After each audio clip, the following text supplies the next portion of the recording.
it's Victoria. Thanks so much for coming back to my channel. If you watched my last video, I talked to you guys about our PGD test results, so if you're interested in finding out how our first 4 embryos made out, you can check that down below. I'll have it linked for you. But this video, I wanted to talk to you guys about the STAR study. So 2 videos ago, I talked about all the information about the STAR study, what it was, where you could find more details, and how I got into it. So I'll link that for you down below as well in case you want to know more about the study. But what this video is going to be about is yesterday I had my paperwork appointment to go through in detail everything about the study, to sign all of our consents, and to get everything together. And I got a lot of questions answered, and some of the information was hard for me to find on the internet, so I wanted to share it with you guys in case you're interested in the study. And I also wanted to kind of give you guys an update about where I'm at emotionally with all of this, and you'll kind of find out more about that as we go. So I guess I need to back up a little bit and talk to you about how I was feeling before the appointment. So, sorry, I'm shaking my camera. I've been really conflicted about doing this study. And I think part of that is because now I have my PGD results and I know what we have. And in my head, I'm already envisioning them and the things I want to do with them and having them part of my, as a daily part of my life and being their mom. And so it's hard for me to think about waiting. And it's not like we just have to wait a couple months or even a year. If I were to get pregnant with the STAR study, then, we'd be waiting at least 2 years to even get pregnant with them. And it's scary to me, and I know that that sounds really weird, but we've waited so long to get to this point, and I'm this close. I could have them right now if I wanted to, but I know that there's still always risk and that things could happen and there could be some sort of issue with a thaw or whatever, and that we don't end up with them, and we need to have more options, and we want more than 2 children. So and my doctor really feels like doing the retrievals now and getting our embryos is the best thing to do so that my eggs don't deteriorate any further in quality. As you guys know, I have an egg defect, and that's only exacerbated by age. So, and I know, a few months or years doesn't sound like that much, but it really is when it comes to an egg defect. So, you gotta get it while the getting's good, I guess. So that was hard. And I was also feeling a lot of other things. I was scared to go through this again. I put on a really brave face and I'm really positive for the most part. We all have our moments, but I try to be really positive about everything and really focused on the end result. But, the whole process of stimming and the retrievals and the waiting and the phone calls and the fear, it is very draining. And even though we've skipped a cycle, we're still stimming January, February, March, and I've done my treatments prior to this, and we've been TTC for over 4 years now.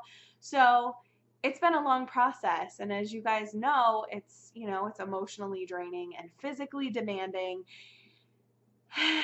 and I'm just ready to be a mom. So that's been hard. So going into our appointment yesterday, I had a lot of questions.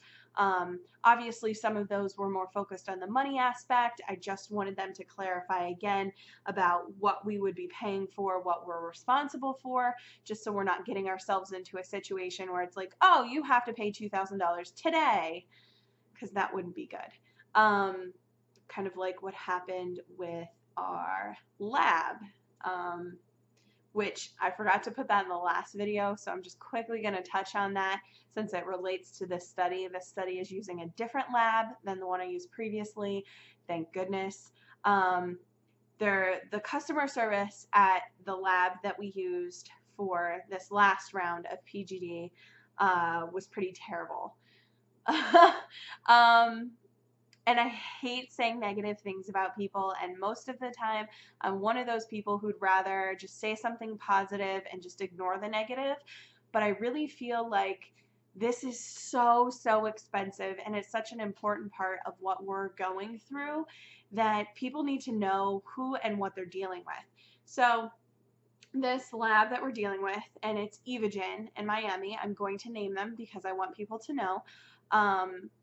They were great at the beginning. They got us all of our paperwork. They were following up with me to make sure that I was going to turn it in and when we were ready to go and what we needed.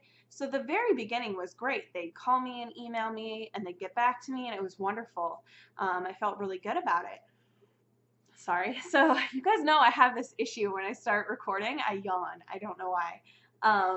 So then we sent our embryos down, the biopsies obviously. One biopsy was sent in January and 3 were sent in February. So when I called to make the payment, because you do have to pay the lab in full before they'll do the testing. So when I called to make the payment, which is very, very large, it's several $1,000s, I said to them, I said, now just so you know, one of my embryos was sent in January and 3 were sent in February. So I just want to make sure that I'm getting a grand total for everything. I don't know if there's extra shipping or what's going on. And they said, oh, no, here's your total. They gave me a number. I confirmed it. These phone calls are recorded, by the way, so they can't argue with me about this. So I paid them. It went through, got the receipt, everything's great. We get our results back a week later. And then Monday of this week, I get an email, and it's the middle of the workday. It's like 12:15 in the afternoon, and I was just getting ready to sit down and eat, and I saw this email come through on my phone from Evogen, and it was a receipt. And I was like, what the heck is this receipt for? Like, I thought maybe they just sent me an extra copy. Well, go into the receipt, and they took out another $375. And I was like, what the? First of all, I don't know what this charge is for. I don't know who processed it. I don't know why, and who authorized it. So I called Evogen, and I got the same lady. I've been talking to the same person since January. Anytime I call there, I always get her. So I don't know if they just don't have that many employees or what the case is, but she's the same person. And I said, I just got charged $375, and I don't know why. So she put me on hold for like 10 minutes and came back and said, oh, that's because there was a second shipping fee. We got your embryos in 2 rounds. I don't know if you knew that. And I said, yes, I knew that. I told you that on the phone last week when we talked. I told you that they came in 2 rounds to make sure that there wasn't separate shipping. And you told me that my total was that that number that you gave me. And I paid it. And she's like, oh, no, well, there's a separate fee. So you have to pay the $375. And I said, but that's great, but where's my invoice? You didn't send me a bill. You didn't call and ask me if you could just charge my credit card. You didn't call and say, hey, you owe us money. You didn't send me an email. You didn't do anything. And she said, well, that's not our policy. We don't have to notify you. Once you give us your credit card information, we can just charge you. That's illegal. They cannot do that. And I said, what you don't seem to be understanding is $375 might not sound like anything to you, but for those of us going through IVF, it's everything. I don't have 50 cents to buy a stick of gum right now, let alone give you $375. My monthly budget is maxed out already, and we're already playing games of, well, we're going to pay this bill 3 days late so that we can pay this bill because we're trying to fit everything in and keep up on our clinic bills, and you guys know how this goes. So I said, you can't do that. I said, it's illegal what you did. You can't just charge my credit card. And I started crying. I was so upset. And I say credit card, it's a debit card. It came straight out of our bank account. And she said, well, let me see what I can do. And I said, yeah, you need to look into this because your policy is ridiculous. That's not legal. So she called me back several hours later at this point and said, Oh, well, I talked to my manager and we're going to make sure that we try to be more proactive about letting people know when we're going to charge them. But just so you know, we don't have to let you know, but I'm going to do you a favor and refund the money for now. But if you don't pay us by Friday, we're going to take it out of your account again. And I said, excuse me? I am telling you right now, you are not authorized to take any money from my credit card. And she said, oh, it doesn't matter what you say. You gave us your credit card information. It's just like being at a hotel. If you trashed your hotel, they can charge you afterwards. And I said, but what did I do to you? What did I do to your company? What did I do wrong? You know, I'm not denying that we owe you the money. Clearly, there was a mistake in the first place. So obviously we owe you the money, and that's fine. I will pay you. I just can't do it right this second. I'll make a payment and I'll get the rest of it to you in the next week or so, but I just can't do it right this second. She's like, well, that's the way it is. And I was really upset about that. They were pretty nasty about it. They're ruthless. It's pretty ridiculous. Had we paid them by check in the first place, they couldn't have taken our money, and paying by check is one of our options. So lesson learned, I will never pay with a card again for things like this. I will pay with a check. So then yesterday, back to, and I'm sorry I'm like ranting again, but back to the paperwork appointment, I let the study coordinator know what happened. And she called my embryologist, who kind of runs the whole PGD program, and they were absolutely irate. They said this is the reason that they dropped a previous company and that they were being courted by a new lab, and that Evogen knew that and they shouldn't be doing things like this and it's unacceptable. And within 2 hours, I had a call from my embryologist that not only are they refunding that $375 that they took, but they're also refunding the other shipping fee of $375. So as much as I hate to be that person who complains and gets people in trouble, in this instance, I think it's necessary because I would hate to see this happen to anyone else.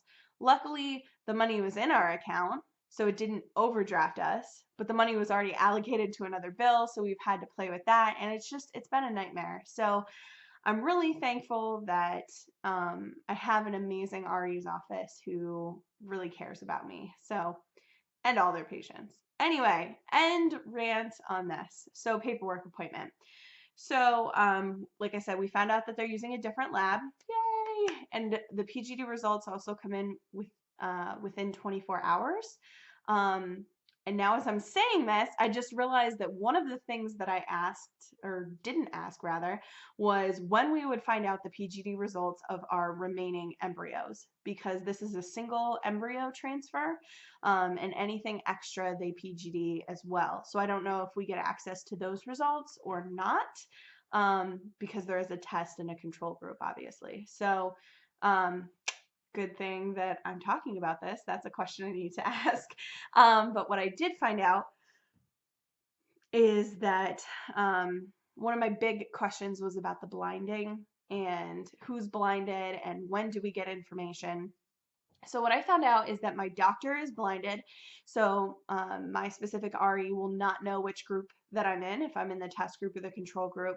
My embryologist will know which group I'm in, and because obviously they have to perform the biopsies or not perform the biopsy, and my study coordinator will know. But I will not know, and my doctor will not know, so that there's no chance of changing treatment if I am in the control group. And as far as the unblinding, the doctor is unblinded as soon as my results come back, and they get the PGD results. For me, and this is a part that I'm having a hard time with, you guys, I thought maybe after transfer I would be told. Because quick recap, if I'm in the control group, they PGD all except the one that has the best PGS score. And that's the one they transfer back. So the one that hasn't been PGD'd, and then the rest are frozen. And then if I'm in the test group, they PGD them all and transfer back the one that's the best, obviously. So I thought maybe right after transfer, I would get told which one I was in. But no, I actually don't find out until 20 weeks gestation which group I was in. And that like I'm already ready to rip my hair out just thinking about it. And pregnancy is going to be terrifying enough for me, given that I've had 5 miscarriages. And then to not know which group I'm in, I think it's going to be really hard. They do a blood test at 10 weeks for everyone, test or control group alike, where they tell you what's going on with the baby. It's an NIPT test, and they're able to tell you genetically how things are going and chromosomally how things are going with the baby and if everything's okay. So we'll know that we have a healthy pregnancy. And so I guess at 10 weeks, I'm not going to care. If everything's okay, I'm not going to care if it happened on my own or if it was because of PGD. It won't matter. But still, the 10 weeks that I'm going to have to wait is going to be really, really difficult. I already told my husband that we need to fly me to an island somewhere without a calendar and without a clock so that I can just try to relax because I'm going to be a basket case. So that's a difficult stumbling block for me. Another part of this that's hard for me is that I am afraid of being greedy. We know that we have 2 healthy little boys right now, and I don't want to be greedy. I don't want to be that person that just has 8 or 10 embryos waiting for them that they never get to. They only use 2 or 3, and then the rest are sitting there. And as you guys know, I obviously look at them as babies. That's my own personal belief. But I just can't imagine just throwing them away. It makes me sick even saying those words. Throwing them away. And then the other side of that is then your other option is to allow someone to adopt them. And I guess I'm just going to need to get to a place where I'm okay with that because I will never be okay with just throwing them away. But it's hard for me to imagine, after everything that we've been through to get to this point, allowing someone else to raise my child. And it wouldn't be my child at that point, it would be theirs. They would have all the rights, but it's hard to imagine having to give that up and to give a child up. Like my best friend told me yesterday, I need to focus on the fact that I would be helping someone who is in my shoes, and that part makes me feel better, but I just don't know. So I don't want to be greedy, and I don't want to push it too far. I don't want to risk my own health.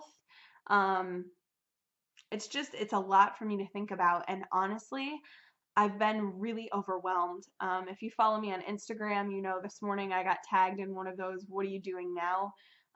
Tags, and I was honest. I was laying in bed. I hadn't moved. I was still buried under the covers, and I felt like I was having a panic attack. All day today, I felt like the walls were squeezing in on me, and my chest has been tight and it's been hard to breathe, and I've just been so overwhelmed. I did go get my hair cut, so that made me feel a little bit better moving, I think.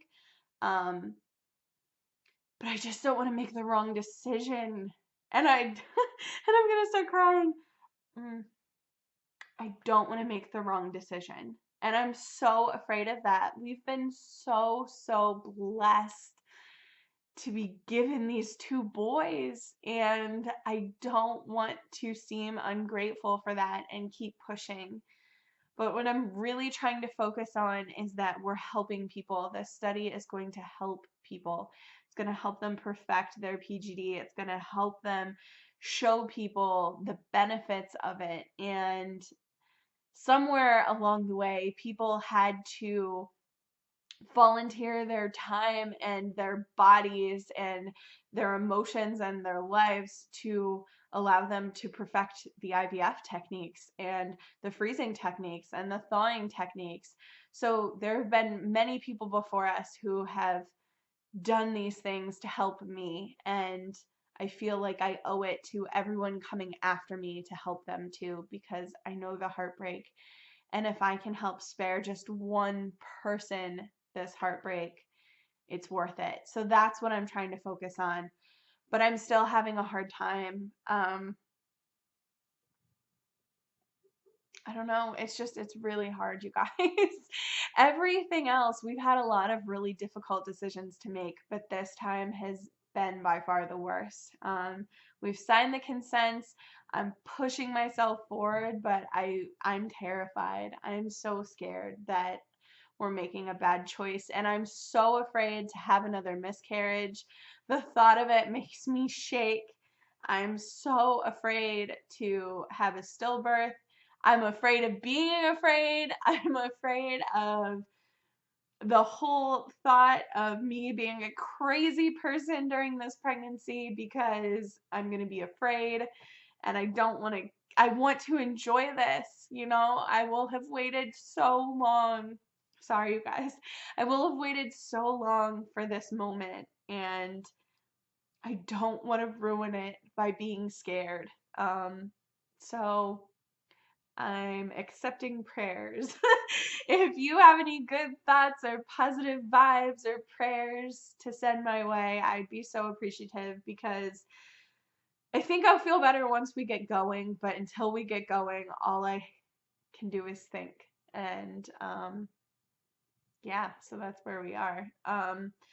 So that's the STAR study. I will be completely unblinded at 20 weeks. Oh, and I forgot to mention, they do your participation in the study goes up through 20 weeks gestation, and they do a 20-week ultrasound that's part of the study, and it's separate from the anatomy scan, but it's just as detailed, even more so.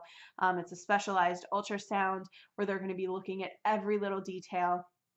So I am kind of excited about that because to get to have 2 really long ultrasounds in the span of a week and see my baby for that long is going to be incredible. So I am excited about that. But it's just scary, you guys.